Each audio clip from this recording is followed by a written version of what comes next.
नमो वाह। मित्रों, आज एक बहुत ही क्रांतिकारी और ऐतिहासिक वक्तव्य आज देखने को मिला, जिसमें एक अभिनेत्री, एक प्रबुद्ध अभिनेत्री कह रही हैं, जो 1947 में हमें मिली थी, वो भीख थी, वो आज़ादी अथवा स्वतंत्रता नहीं थी। तो अभी तक तो मेरा यही मानना था, 1947 में हमें स्वतंत्रता मिली थी, पर आज ये जो ऐतिहासिक और क्रांति ला देने वाला वक्तव्य सुनने को मिला, तो बड़ा मनोरंजन हुआ मेरा।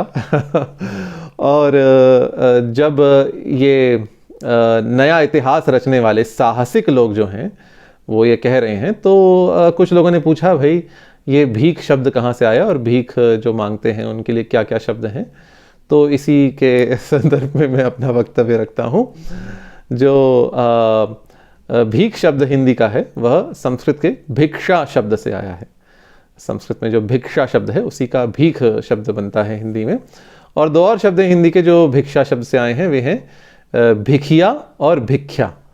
तो भीख, भिखिया, भिख्या, ये तीनों शब्द संस्कृत के भिक्षा शब्द से आए हैं और इनका अर्थ है कुछ दीन बनकर किसी से कुछ मांगना, उसको भी भीख मांगना कहते हैं। और जो ऐसा मांगने पर जो कोई वस्तु दी जाए उसे भी भीख कहते हैं। तो जो भीख मांगते हैं उनके लिए संस्कृत और हिंदी में क्या क्या शब्द हैं? अनेक शब्द हैं और एक ही धातु से मैं ये शब्द बताता हूँ। तो सबसे पहला शब्द तो है, वो है भिक्षु। भिक्षु शब्द पुंलिंग है और इसका स्त्रीलिंग भी भिक्षु ही है। यद्यपि बौद्ध ग्रंथों में कहीं कहीं भिक्षुणी ऐसा रूप मिलता है, परंतु व्याकरण की दृष्टि से भिक्षु शब्द ही स्त्रीलिंग है, भिक्षु पुंलिंग शब्द का। और इसी से प्राकृत पाली में और कहीं कहीं हिंदी में भी भिक्षु अथवा भिक्षुनी स्त्रीलिंग ये शब्द मिलते हैं। तो ये था पहला शब्द भिक्षु। दूसरा शब्द है भिक्षुक।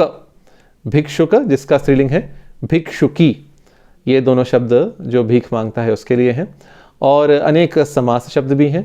जैसा पहला शब्द, एक पहला समास शब्द मैं बताता हूँ, यह है भिक्षाटन।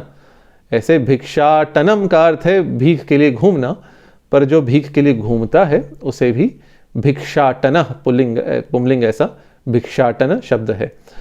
और जो भीख मांगता है उसको एक और शब्द है उसके लिए भिक्षार्थी।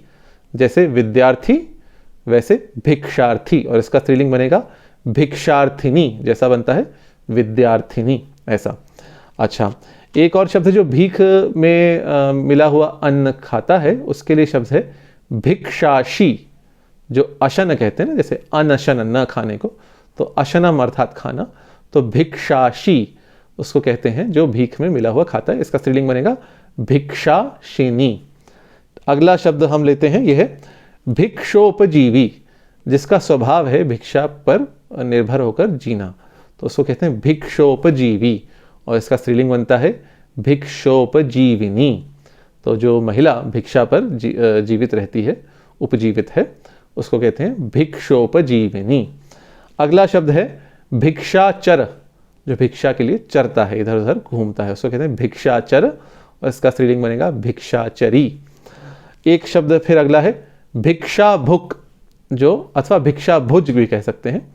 तो भिक्षाभुज अथवा भिक्षाभुक जो भिक्षा में मिला हुआ अन्न खाता है, स्त्रीलिंग भी यही रूप है।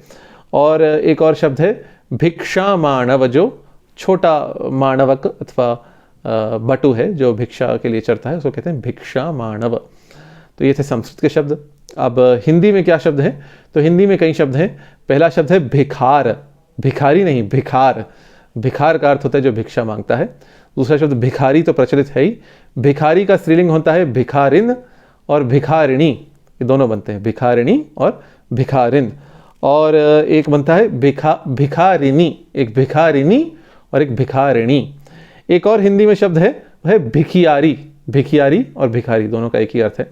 और अंतिम शब्द जो अत्यंत तिरस्कार के साथ जो प्रयुक्त होता है, जो हमारे साहसिक लोग प्रयोग कर सकते हैं, वो है भिखमंगा, जिसका स्त्रीलिंग है भिखमंगन अथवा भिखमंगिन। तो ये थे भिक्षा से संबंधित शब्द। नमो वाह।